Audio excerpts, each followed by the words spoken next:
everybody. Scott Golden here with the Golden Opportunities Coaching YouTube channel and the Pro Wrestling Logic YouTube channel. Welcome to those of you who are new. Welcome back to those of you seasoned veterans of what we do around here. What we do around here is we discuss old school pro wrestling and new school pro wrestling. Old school better than new school, of course. This is the NWA WCW Saturday Night edition for the 11th of November, 1989. A couple of weeks after Halloween Havoc, the first Halloween Havoc, and obviously, good run there. Michael P.S. Hayes joins Jim Ross on the commentary team, and just an interesting run there with Hayes being a tag team champion, all that, trying to get a little extra from that, and then we go into Doom as the tag team of the moment. They are facing off against some enhancement talent here and obviously kind of keeping things going at a good rate there and kind of keeping things together. Doom, of course, trying to get something going in a positive direction for themselves and very basic brawling style matchup, as it were, and ultimately also trying to get a run here. They end up obviously being a major force as a tag team, but at the time, their foray with none other than the managerial services of women, leading them in a, hopefully for them, positive direction in which it does end up panning out. Woman, of course, basically promising that she doesn't really care about the nature of what she did to the Steiners. Doesn't really care about much, actually, to be honest, and is pretty, I guess you'd say, determined about being a good run here. The Steiner brothers, soon to be tag team champions, although not quite yet here. A couple of weeks away, maybe a week or two away in that regard, managing to go against an enhancement team. Brody Chase, one of those enhancement combatants, and Rick and Scott Steiner take over pretty decisively. Hip tosses, belly-to-belly suplexes, and the Steiners are in complete control. Steiners probably from about 89 to 92. Perhaps the best U.S. tag team in the country, maybe even one of the best in the world at the time. I don't know enough about Japanese wrestling to say whether that's the case. Sting, though, promises that the Horsemen are going to get even with things that are going on around the area at the time as well. Sting is committed to being one of the Horsemen and committed to taking the Horsemen to the next level. Then we go to Sting in an enhancement match against, I believe, this is the man that later would be Killer Kyle. Sting, of course, a Horseman here in 1989, facing off against none other than Ric Flair, or with Ric Flair, against the managerial services of Gary Hart, Terry Funk, and all that at the Halloween Havoc a few weeks before. And obviously Sting is, this match is taped after or before the injury. Sting, of course, managing to snap up and get a suplex, working the arm for quite a bit there as well. And he is tagging with none other than Flying Brian in this intentional squash match. Flying Brian, of course, in the match is a guy who relatively knew the area, hits a couple of chops, hits a couple of drop kicks. Flying Brian Pillman becomes a major force in WCW over the next several years. Sting manages to hit a nice vertical drop kick, trying to get things going in his general direction there, and snaps the man over. Deep hip toss, among other things, by Flying Brian. Also spin wheel kick by Brian Pillman. Pillman is not willing to take a backward step under any circumstances, but managing to keep the match going in a good direction for himself. Slingshot clothesline by Pillman leads to a victory for him, and he gets the victory for his tag team. Then we see Ric Flair promising that the Horsemen are going to be at their best again. Flair also very clear that he wants the end of the Terry Funk thing, the New York knockout thing. Terry Funk basically saying he's going to take Flair out, prove that Flair is by no means a championship caliber athlete anymore. Ric Flair and Terry Funk do have a beautiful exchange promo wise here, worth taking a look at if you're interested in that. Lee Scott out here next and managing to go relatively at the process of things here.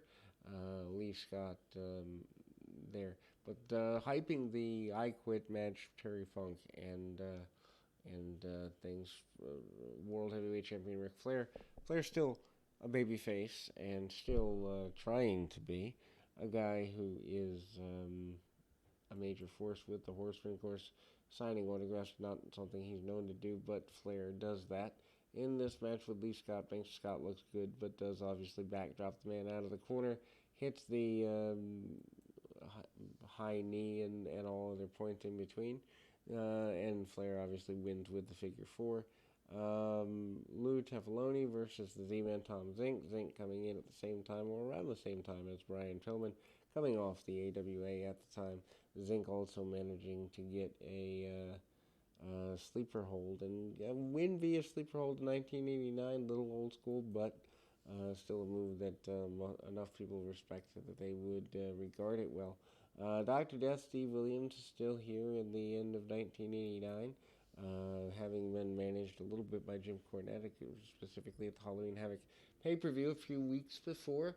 Cornette, a guy who obviously is a major force in the area at the time, and the managerial services going to the Dynamic Dudes and the Midnight Express. Sid Vicious with Theodore R. Long facing off against Dr. Death here, and talk about a hoss fight worth checking out if you like either guy. Also worth checking out if you like guys working snug with each other. The technical prowess of Steve Williams leads him to victory in probably the longest match to Sid's career in WCW at this point. They do go rolling on the outside of the ring, and Williams, who was a UWF champion just a couple of years before, certainly very passionate about making sure that he doesn't look weak in there. Sid sends him back into the middle of the ring and tries to get a victory in quick order. Also manages the sidewalk slam, among other things, and Sid, not a guy who wants to take in any way a backward step under any circumstances. Then we see none other than Dan Spivey coming out, and after Williams gets a victory, Williams is taken out by the Skyscrapers, Spivey and Vicious, and obviously this is where they take some interesting process. There is a hug for Steve Williams, hugging a teddy bear brought to him by Norman the Lunatic. Steve Williams basically done with the promotion very soon hereafter, probably early 1990 at the latest. A guy who had been in this position probably could be more done with him, but anyway, the Samoan Savage out there next in an enhancement match. Hits a couple of chair shots along the back of his adversary. So Oliver Humperdinck calling the shots for that man, and things not exactly going the way that the Samoan Savage wants to see, but a big top rope clubbing shot there. Then there is miscommunication as it continues between the Midnight Express and Jim Cornette and the Rock and Rolls, or the his team, and then we go to a review from the 21st of October, which we will cover and have covered in previous videos here. Then we kind of go, Cornette bringing out the Midnight Express and kind of getting things going. And obviously Cornette as a babyface for a very short time doesn't really work out very well. The Midnight Express leaving Jim Cornette behind because of his affiliation to the team of Johnny Ace and Shane Douglas, pretty big thing. Bobby Eaton and Stan Lane, the Midnight Express, up for a tag team match here. They are trying to cut things off, and ultimately Lane and Eaton are in control for the majority of the next little while in this particular contest, and then we get Stan Lane hitting a back elbow and trying to get things going back in his general foray of a hopeful direction, and ultimately keeping things going uh, in the manner in which he thinks is best, and ultimately they do a basic series of double team maneuvers along the way, and getting things going as a unit. Or the Midnight Express uh, match is longer than it needs to be in terms of being a uh, you know, tag team affair with squashes. Then we go to Ranger Ross. Ranger Ross, basic, you know, fireman's carry takeovers and back kicks and other basic things. Ranger Ross longer around than I imagined him to be. Didn't really necessarily know the length of the Ranger Ross character being around WCW at the time. Italian Stallion up next in a tag team encounter as an enhancement talent, and he's coming out there, and Gary Hart brings out their opponents, which of course is the great Muta. Muta, of course, in WCW they could have done so much more with him. Probably could have turned him babyface at the time, but Japanese babyface. I don't know that 1989 we were ready for that in WCW at the time. And the Italian Stallion and Great Muta have a better than normal match, obviously because of Muta's involvement. And the side headlock takeovers, arm bars, and arm locks, and hammer locks, and other basic maneuvers by the uh,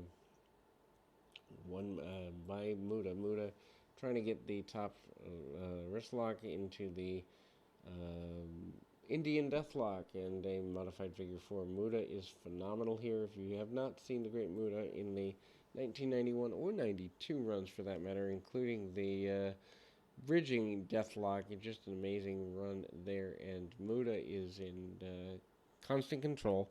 Obviously coming off of the Halloween Havoc loss in the Thunder Cage. Havoc, of course, the first pay-per-view of its kind there in 1989, trying to get something special in the second year of WCW.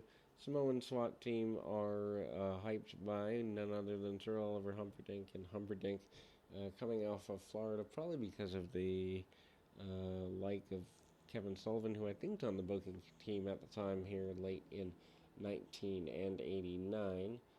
Not 100% sure on that, but pretty sure anyway. Samoan SWAT team in control. Samoan Savage, or actually Fatu, hitting the Samoan drop, and then the double team splash by the headbutt combination by the other head shrinker, aka Samoan SWAT team member. Not exactly as good as the Paul Heyman management, but Ric Flair basically saying at the New York Knockout in a couple of days he is going to eradicate us of Terry Funk and Gary Hart's J-Tech Corporation, and that does end up happening here in the end of the 1989 run. 1989, probably my favorite year in pro wrestling, both for the NWA and the WWF run. But anyway, we'll be back with more right after this.